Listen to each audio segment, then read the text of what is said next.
May nakabakasyon na naman ang mga estudyante. Kung nasa public school ka at least, madaming tao sa mga public pool, at nasa air fryer na naman ang Pilipinas.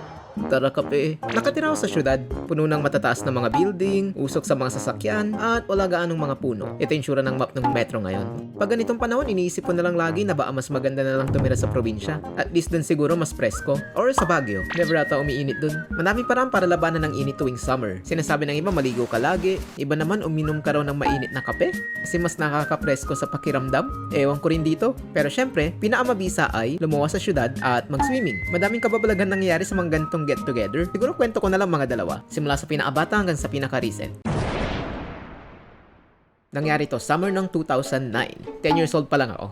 Nabanggit ko sa huling video na teacher si mama sa school namin dati. At bawat summer, yung admin nila ay nagpapaswimming sa buong faculty. May sariling swimming yung faculty ng elementary at may sarili ding swimming yung faculty ng high school. Dito kami sa high school kasi high school teacher si mama. Bawat teacher pwede magdala ng pamilya. Basta syempre, babayaran mo yung extra. At madami sa mga teacher, mga magulang na rin. Kaya may mga bata rin kaming kasama ng kapatid ko. Mga 5 or 6 ata kami. Pero bukod sa mga magulang, may maliit na porsyento sa kanila na mga bata pa lang. Mga fresh grad, ganun. Isa doon si Sir Chris. Itong si Sir Chris, mga early 20s pa lang nung panahon na to. Simula nung pagsakay pa lang namin ng bus, laging bukang bibig niya na sa mga bata ay, excited na kayo mag-wino. Pagbaba namin ng bus, mamaya mag-uwi tayo. At kahit nung nagsiswimming na kaming mga bata, uy, excited na sila mag-wi oh. Never talaga siya na nahimik sa wi na dala niya. Kami ng kapatid ko, hindi alam kung ano ba yung wi. Hindi kami updated sa mga console noon kasi hanggang dito lang pinapalaro sa amin. Pero yung mga kasama namin, mukha namang alam. Sinasabi na lang nila magugustuhan daw namin yun. Kaya sige, dumating na yung gabi, mga alas 8, dun lang nilabas si Sir Chris yung putik na wi na yan. Sinetap niya kung kailan gabi na. Pagbata ka kasi, delikadong oras na yung alas 8. Dahil hanggang 9 ka lang pwede gising. Sa ibang salita, sa mata ko, itong si Sir Chris, hinaype up tong wi na to buong araw sa aming mga bata para di rin palaro sa amin. Kaya nung oras na naita ko pa lang na inaayos niya na, tumayo na agad ako dun sa tabi ng TV. Gusto kong maita, ano ba meron sa wi na to? Huh? Marunong ka ba nito? Ako marunong, turuan kita. At nung oras na yun, nabuksan yung mata ko sa mundo. Mario Kart, Wii Sports. First time ko lang makatikim ng tunay na gaming noong 2009. Salitan kaming 6 na naglalaro. At pagpatak ng alas 9, pinatigil na aming dalawa ng kapatid ko ni Papa. Di mahigpit yung magulang ng iba. Kaya habang kami pinapabalik na sa kwarto, sila naglalaro pa rin. Di ako makatulog ng gabi na yun. Paulit-ulit nang tumatakbo sa isip ko yung Mario Kart. Sumisilip-silip pa ako sa labas ng bintana. Pinapanood maglaro yung iba habang kami pinapatulog na. Sumunod na araw, pagkagising ko pa lang, naglalaro na agad yung mga ibang bata.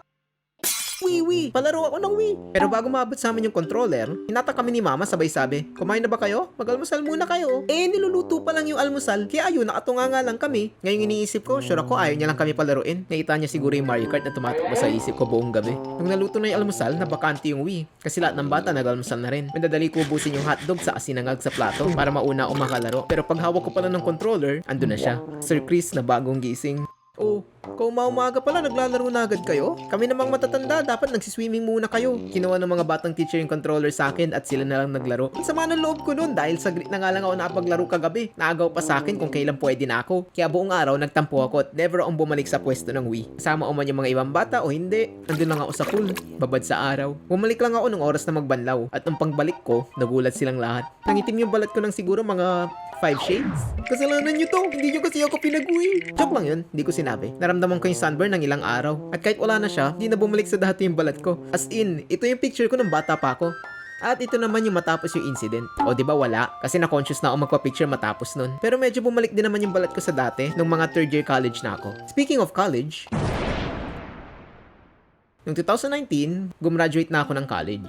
Hindi ako ganun ka-close sa mga kaklase ko ng college. Pasok uwi lang, ganun. Pero sa loob ng 4 na taon, laging kami lang magkaasama kasi maliit lang yung course. Kaya kahit papano, di man magkakaibigan, magkakasundo naman kami. Bago kami gumraduate, nagplano sila mag-swimming at inimbitahan nila ako. Nag-aalangan pa nga ako nung una dahil di ko ma-imagine yung sarili ko na samahan sila sa labas ng school. Pero nasa magandang mood ako noon kasi magtatapos na kami. Kaya umuo ako. Skip na sa araw ng swimming, napag-usapan namin magkita sa bus station. Tulad ng sinabi ko, never ko pa naasama tong mga to sa labas ng school. Kaya nung pagdating ko sa bus station, di ko alam yung gagawin ko. Di ko na pwede sabihin, uy, nagawa niyo na yung homework? Nag-review na kayo sa exam? Kasi wala na. Tapos na. Kaya umaligid-aligid lang ako dun sa area nila. Hanggang nagsalita na lang yung isa. Uy, ayun na pala si boss oh. Kanina pa yan nandyan. Kumyari lang, di tayo nakikita. Look, bali 4 kaming sabay-sabay luluwas ng Maynila kasi lahat kami taga-north. Yung pang-4 naming kasama ay si Kerwin. Para siyang kuya sa akin kasi lagi niya akong Ano ba? He's the one that always looks out for me. Ganon. Putik, konyo. Paano ba kasi Tagalog yun? Di ko alam kung paano eh. Nung dumating pa lang ako, siya na nag-accommodate sa akin. Buti na hanap mo yung bus station, boss. Nagalmasal ka na, boss? Ready ka na ba lumangoy, boss? Boss nga pala tawag nila sa akin kasi mula first year, ganun yung tawag pag hindi mo close yung tao, di ba? Asa nag-stick na lang sa buong 4 years namin. Bago umalis, dinala ako ni Kerwin sa gilid. Tapos pinaita sa akin yung loob ng bag niya na may lamang shabu. Hindi, joke lang. May dala akong sunscreen, boss. Kung kailangan mo, sabihin mo lang. Ha?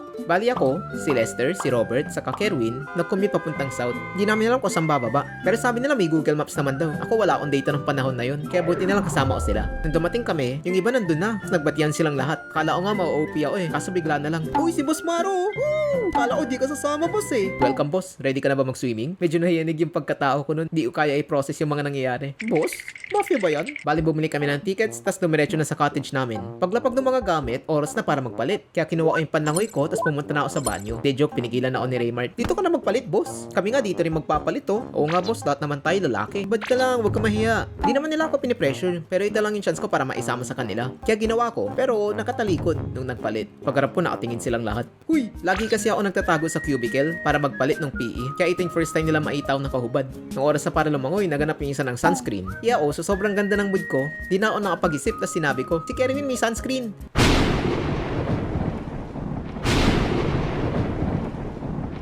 Secret lang natin yun, boss. Ay, sorry. Okay lang. Sabi niya okay lang pero mukhang labag talaga sa loob niya. Napag-sunscreen kaming lahat pero di kami marunong gumamit. Pinapatuyo pala muna yun kaya nung lumangoy kami, natanggal din ng tubig kasi basa pa. Bali na sayang lang namin yung sunscreen ni Kerwin. Maya-maya, naisipan namin mag-slide. Ako, takot ako sa heights. Kahit sa mababang slide lang, never mo ako mapipilit. Pero masyadong maganda yung vibes kaya natangay lang ako. Tong resort, merong 3 level ng slide. Di ko tanda yung height, basta small, medium, large, ganun. Sarado yung dalawa, tas yung pinakamataas lang yung available. Umakyat kami sama-sama habang nagbablog si Robert dun sa GoPro niya. Di ko namalayan gano'n na pala kami kataas. Pero nung nagpadulas na si Robert, doon ko lang napansin. Shit, ang taas pala nito. Atras na sana ako. Kaso pagtalikod ko, nandun sila Raymart pati yung iba. Wala siyang sinabi, hindi rin nagiba yung tingin niya, pero ayaw ko naman sila i-let down. First time ko palang gawin to sa buong buhay ko, kaya hindi ko alam kung paano ba dapat. Dapat ba nakaupo, nakahiga? Ayaw ko naman tumalsik dun sa kurba. Ang ending, humiga na lang ako para di ko rin maita kung gano'n na ako kataas. Nung nandun ako sa kurba, parang naramdaman ko na yung slide. Muntik na ako tumalsik, pero naka-gorilla grips yung kamay ko dun sa gilid, kaya hindi ako natangay. Tapos pag landing ko, tahimik lang. Pinanood lang ako nila Lester maglaad palabas ng pool nang walang imik. Naita nila yung mukha ng tao na daya si kamatayan. Tapos maya-maya nung natapos na kaming lahat, nalaman ko na lumindol pala. Nasa slide ako. Kaya pag sinearch mo yung date, makikita mo rin lumindol nga nun. Bali di na pala siya nasa isip ko. At posible pala talaga akong mamatay nun. Pero bago kami lahat natapos mag-slide, may isa pa natira sa taas.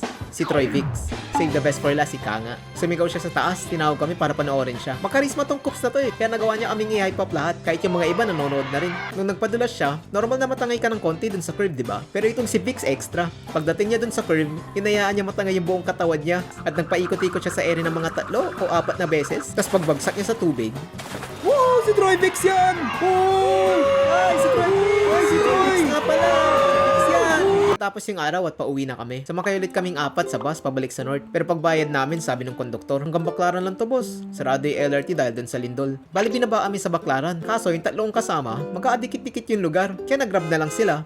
Nag-offer naman sila na isabay ako kaso wala akong budget para dun. Wala rin akong data, kaya hindi ako makapag-Google Maps. Kaya bali nilabas nila yung Google Maps nila, tapos tinuro nila sa akin yung daan. Akala ko maikli lang, kaso hindi pala. Nagsimula ako mula dito, sa Heritage. At dito na ako nakasakay, sa Buendia, kasi wala talagang mga jeep. Nung naglalakad ako mag-isa, medyo pinagsisisihan ko na sumama pa ako. Muntik na ako mamatay sa slide, na stranded pa ako sa gitna ng metro. Pero nung tumagal, na-appreciate ko din yung araw na yun. At iniling na sana mas naging sociable na lang ako ng college. Kasi masaya pala, at ay na yung huling beses ko na naita silang lahat. De joke lang, nagsama-sama pa kami mag-NC2 training pagkatapos nun. Pero lungkot siguro kung ngayon na talaga yung last, no? Bali lang muna sa ngayon. Ito nga pala yung picture namin bago umalis. Hulaan nyo na lang kung sino ako dyan. Makakuha ng maruya sa akin yung makahula. Kung nagustuhan nyo itong video, baka pwede makahingi ng like at subscribe. Goal natin ay maka 100 subscribers bago matapos ang 2026. Itong video pala originally dapat tungkol sa mga kababalagan ko na ginagawa para labanan ng init. Kaso na-realize ko na wala pala akong ganap sa buhay pag summer. Kasi never naman ako lumalabas ng bahay. Ginagawa ko lang maligo at matulog para labanan. Kayo, paano nyo nilalabanan yung init? Totoo ba na-appress ko yung pag-inom ng kape?